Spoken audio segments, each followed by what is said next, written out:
Post-outbreak day 7, morning. Exhausted, Ana leaned against the wooden pole as the cold ground sapped the warmth from her legs. She tried everything she could think of to free herself, but it had proven useless. Even with all of Uncle Zeke's training, she hadn't been able to so much as loosen the shackles. These people knew how to properly keep captives. Her mind flashed back to situations in her life that were similar to this, but with her on the other side. "Remove that thought," said Uncle Zeke's voice in her mind, an echo from one of their training sessions. She'd always been good at controlling her thoughts, even before she'd started training with him. Her mind began to drift back to the first memory she'd locked away as a child. It was a cold January day in New York City. Her father, Vadim, had gone up to meet the pakan of a rival family, bringing her mother, Nata, and her with him. Little did she know the event would change the course of her life forever. Ana looked around, disoriented. Was this some kind of barn she was in? Why was she chained up? Her current situation began to break through like fog burning away in the hot sun. She realized she'd had another incident. It tended to happen when she let herself think back to... "Remove that thought," said Uncle Zeke's voice again in her mind.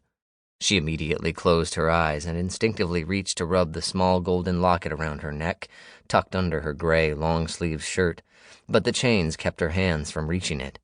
Taking deep breaths, she emptied her mind, putting all her thoughts and emotions into neat boxes. She could visualize them, black, unmarked boxes of varying sizes. Sometime later, she opened her eyes.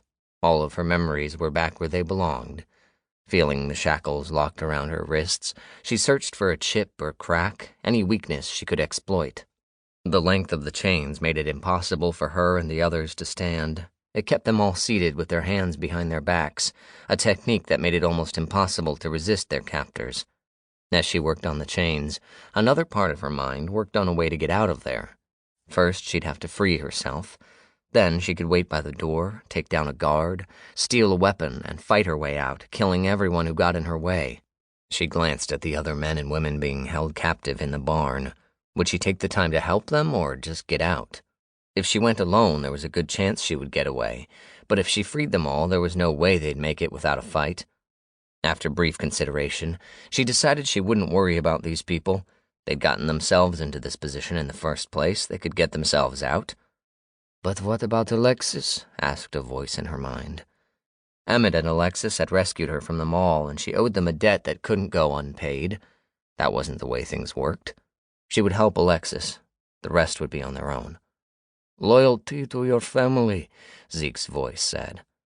Alexis and Emmett were family now. The brothers had helped her too, so they were included, but not the rest. The rest were just a liability. Why had James insisted on helping the survivors from burns? It made their entire group weaker. Even though the 5 of them had only been together for a day, she could tell they made a great team.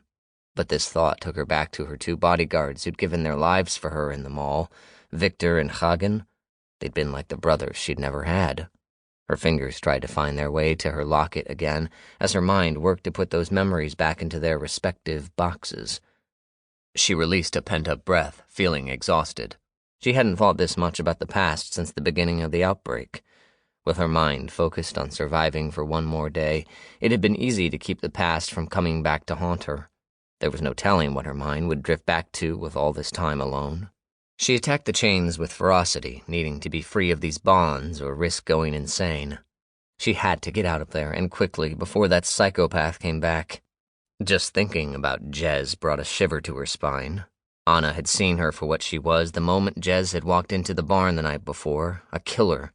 And not someone who killed for work or to survive, not even like Father Ahaz, who never dirtied his own hands but let his pet zombies take care of it. No, this woman was a true killer, someone who believed she was truly helping them in some sick way by killing them. Ana had known someone like this before, but she closed that box before the memory could resurface. She knew she was in extreme danger as long as she was trapped here. A sound drew her attention to the door as it opened and daylight streamed into the barn. Was it morning already? The sun was still rising, so it was early. 2 guards stood on the other side of the door facing away. They weren't worried about the prisoners at all.